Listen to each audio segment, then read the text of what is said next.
Hello बच्चों, कैसे हैं आप लोग। मैं आपका प्रिंसिपल सर मोहम्मद अफसर अली और मैं आज आप लोगों के लिए सामाजिक विषय का एक नया वीडियो लेकर आया हूं। इसके पहले मैं आपको 3 महत्वपूर्ण चैप्टर सामाजिक विषय का पढ़ा चुका हूं, जिसमें सत्ता की साझेदारी और संघवाद, तीसरा राजनीतिक दल। ये 3 महत्वपूर्ण चैप्टर मैं आपको पूरी तरह से पढ़ा चुका हूं। और अगले जो चैप्टर मैं आपको पढ़ाने वाला हूं, उस चैप्टर का नाम है, यहाँ लिखा हुआ है, अध्याय 3 है नागरिक शास्त्र में, लोकतंत्र एवं विविधता। लोकतंत्र एवं विविधता, इस लोकतंत्र और विविधता क्या है, इसी को हम इस चैप्टर में जानेंगे। तो सबसे पहले हम शब्दों को जान रहे हैं कि लोकतंत्र क्या होता है, विविधता क्या होती है, फिर हम उसको और डिटेल में पढ़ेंगे। तो सबसे पहले हम आपको बताते हैं लोकतंत्र क्या होता है। तो जैसा कि आप पहले भी पढ़ चुके होंगे, लोकतंत्र के बारे में बड़े ही प्रारंभिक कक्षाओं से लोकतंत्र के बारे में पढ़ाया जाता है।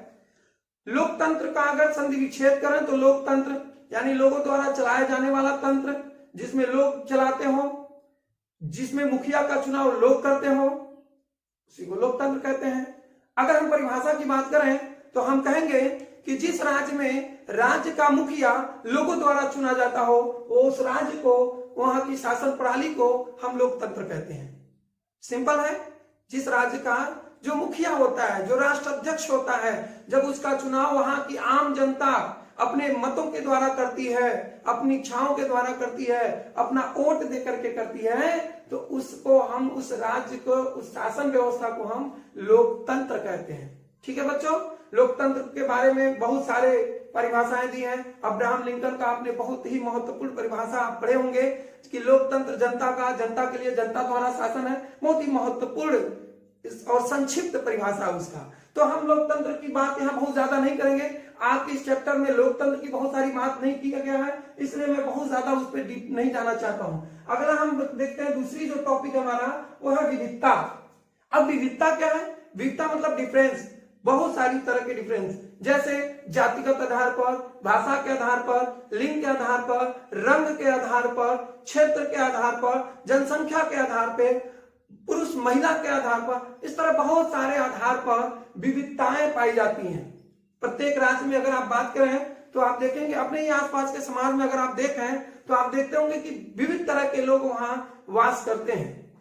लोकतंत्र और विविधता चैप्टर में यह बताया गया है कि किस तरह से इतनी विभिन्नताओं के बावजूद ये जो लोकतंत्र है वो सबको सामंजस्य करने का काम करता है। इस आपके हाई स्कूल के इस चैप्टर में जो लोकतंत्र और विविधता नामक चैप्टर है, इसमें विश्व की कुछ महत्वपूर्ण उदाहरणों के द्वारा ये बताने का काम किया गया है कि किस तरह से हमारे समाज में मतभेद है, विविधताएं हैं। लोकतंत्र होने के बावजूद भी कई तरह से विविधताएं हमारे सामने दृष्टिगोचर होती हैं। तो कुछ एक उदाहरण दिया हुआ है ओलंपिक का।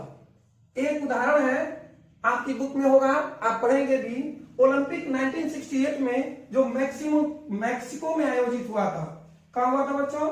मैक्सिको में 1968 में एक ओलंपिक जो हुआ था, उसमें कई ऐसी घटनाएं घटी, कई ऐसी बातें हुई जिनसे ये जो विविधताएं थी उन पर पर्दाफाश हुआ और लोगों को लगा कि वास्तव में मतभेद किया जा रहा है जो नहीं होना चाहिए। उसमें खास करके जो प्रमुख असमानताएं और मतभेद देखने को मिल रही थी वह थी रंग भेद की। देखिए मैंने यहाँ पर लिख के दिया, असल में लिखने का मकसद मेरा यही है कि मैं जल्दी जल्दी उसको पढ़ा पाऊं, क्योंकि बहुत लंबा चैप्टर है, सामाजिक विषय है, आप जानते हैं व्याख्यानों का विषय है, तो उसको पूरा पढ़ाना बहुत जरूरी है बच्चों। तो ये जो 1968 का जो ओलंपिक था वो रंगभेद पर बहुत ज्यादा चर्चा का बिंदु था कि किस तरह से वहां रंगभेद के लिए खिलाफ आवाज उठाई गई थी। इसी समय बच्चों अमेरिका में नागरिक अधिकार नामक एक आंदोलन भी चल रहा था। नागरिक अधिकार यानी प्रत्येक नागरिक का एक समान अधिकार होना चाहिए, चाहे वो श्वेत हो या अश्वेत हो, इस पर भी चर्चा चल रही थी। और मानवाधिकार आयोग के लोग जो उसके सदस्य थे वो समान नागरिकता की और असमान, ये जो मतभेद था उसको मिटाने के लिए संघर्षरत थे। तो उसी संदर्भ में ओलंपिक में कुछ ऐसी घटनाएं घटी जिनसे इस जो नागरिक अधिकार नामक कुछ आंदोलन चल रहा था उसको बढ़ावा मिला। इसमें कुछ मैंने देखा, यहाँ पर आप देख सकते हैं, मैंने एक नाम लिखा हुआ है टॉमी स्मिथ और एक नाम लिखा हुआ मैंने जॉन कार्लोस। ये जो 1968 ओलंपिक में जब विजयी हुए तो इन्होंने उस ओलंपिक फील्ड में ये दस्ताने, काले दस्ताने और काले मोजे पहन करके और इसके साथ साथ मुट्ठियों को भींचे रखे थे, यानी भींचने का मतलब बंद करके रखे थे। ये एक प्रदर्शन था सरकार के खिलाफ, वहां के देश के खिलाफ, समाज के खिलाफ, कि हम लोग कमजोर हैं, गरीब हैं, लाचार हैं। वह जो लोग थे, ये टॉमी स्मिथ और ये लोग, ये अश्वेत थे। क्या थे बच्चों? अश्वेत। अब मैं समझा दूं अश्वेत क्या होता है। श्वेत एक शब्द है और एक शब्द है अश्वेत। इसको अगर बहुत आसान भाषा में आप कहें तो कहेंगे गोरा और काला। ये जो गोरा थे वो अमेरिकी लोग थे और जो ये काले लोग थे वो अफ्रीकन थे। कौन थे? अफ्रीकन थे। तो ये जो टॉमी स्मिथ, जॉन कार्लोस नामक, तो ये अफ्रीकन थे और ये लोग इसलिए अपना विरोध जता रहे थे क्योंकि ये लोग अश्वेत में गिनती थे और ये बताना चाह रहे थे समाज को और देश को कि ये जाति तौर पे या अपने आर्थिक तौर पे बहुत कमजोर है। जो सामाजिक समानता है वो उनसे बहुत पीछे है, उनसे बहुत अलग है। तो वो इस विरोध प्रदर्शन करने के लिए अपनी मुट्ठियों को बांधे हुए थे और उन्होंने काले मोजे, दस्ताने पहने हुए थे। इसी तरह से एक और थे, एक और नाम मैं आपको बताऊंगा, पीटर नॉर्मन, जो ऑस्ट्रेलिया का धावक था, धावक जो रनिंग करते हैं। वो ये जब बिजली हुआ तो ये अपने टी शर्ट के पीछे मानवाधिकार का बिल्ला लगाया हुआ था। मानवाधिकार का बिल्ला लगाने से तात्पर्य का जो नागरिकता अधिकार है कि सभी लोग एक समान है, सभी श्वेत हो या अश्वेत हो, सबका एक समान हक है, सबको एक समानता मिलनी चाहिए और सारी बराबरी उनको भी मिलनी चाहिए। हालांकि बाद में टॉमी स्मिथ को और जॉन कार्लोस को या पीटर नॉर्मन को, तीनों को ओलंपिक संघ ने, बल्कि इसको लेकर टॉमी स्मिथ और जॉन कार्लोस को ओलंपिक संघ ने निलंबित कर, उनका पदक वापस ले लिया, उनका पदक वापस ले लिया। जबकि पीटर नॉर्मन जो ऑस्ट्रेलिया के रहने वाले थे, उनको ओलंपिक में, चूंकि ये लोग एक राजनीतिक ध्यान दिए थे, क्योंकि ये सारी बातें खेल से जुड़ी हुई नहीं थी, खेल तो खेल ही रहे थे, ये खेल की बात नहीं थी, ये तो एक राजनीतिक बात हो गई। समाज को एक समान रखना, सामने और गोरे और काले को जो मतभेद था, जो रंगभेद था, उनको दूर करना, ये सारी चीजें थी। तो पीटर नॉर्मन को बल्कि 1 साल के लिए निलंबित भी कर दिया गया था ओलंपिक खेल से। तो इस तरह से ये लोग अपना विरोध प्रदर्शन किए। ये एक उदाहरण दिया हुआ है समझने के लिए कि लोकतंत्र और विविधता कैसी थी। वास्तव में लोकतंत्र में अगर आप देखेंगे तो बहुत सारी मतभेद देखने को मिलता है और मतभेद कई आधार पर मिलता है। जैसे देखिए, ये तो आपने देखा रंग के आधार पर। ये कौन सा था आधार पर? ये रंग के आधार पर था। कुछ लोग अपने आप को गोरे मानते थे और वही अपने आप को सभ्य मानते थे, अपने आप को अच्छा मानते थे, अपने आप को सुप्रियर मानते थे, बल्कि वो अश्वेतों को निम्न जाति का या छोटी बिरादरी का और कम, उनको बहुत कमतर मानते थे, उनको बहुत उपयोगी नहीं मानते थे, उनके साथ भेदभाव का काम करते थे। अभी जो विविधता थी वो कई आधारों पर थी। जैसे मैं बताऊं कि लिंग के आधार पर भी थी विविधता। जानते हैं ना, लोकतंत्र में आप देख लें, अपने खुद लोग, हमारा देश लोकतंत्र देश है, तो लोकतंत्र में आप देख लीजिए किस किस आधार पर विभिन्नताएं देखने को मिलती है। लिंग के आधार पे, जात के आधार पर, वंश के आधार पर मिलता कि नहीं मिलता है। ये अभी मैंने बताया रंग के आधार पर। तो ऐसे बहुत सारी चीजें हैं जिनके आधार पे, अच्छा देखिए, भाषा के आधार पर, क्षेत्र के आधार पर,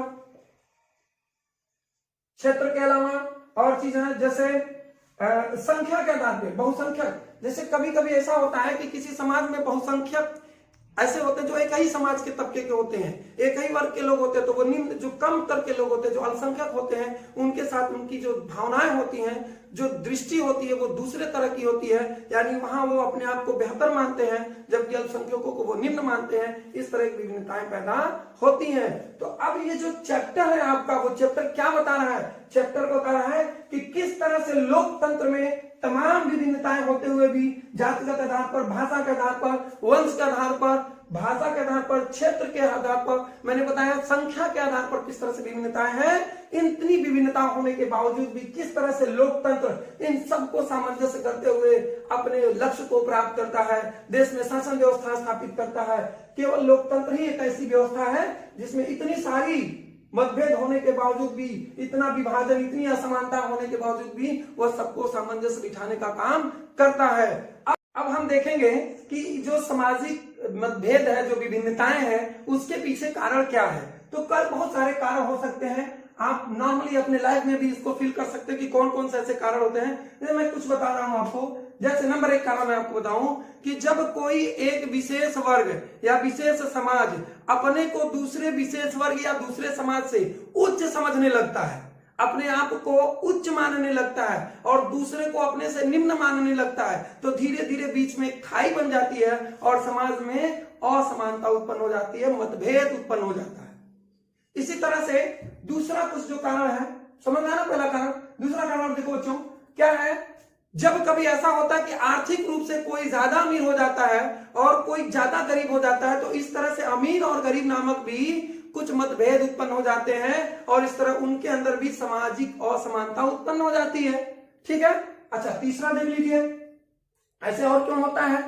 कभी कभी ऐसे होता है कि समाज का कुछ ऐसा वर्ग है जो सदियों से गरीबी ही झेलते आया और झेलते झेलते अभी तक वो गरीबी में ही झेल रहा है, वो कभी उच्च वर्ग में शामिल अपने आप को नहीं कर पाया, इसलिए यहाँ भी सामाजिक, जैसे हमारे देश में अगर आप दलित की बात करें तो सदियों से लगभग देखा जाए तो पहले से ही, बहुत पहले से ही वो कमजोर चले आए और आज भी उनकी स्थिति लगभग दयनीय ही है, बहुत अच्छी नहीं मानी जा सकती।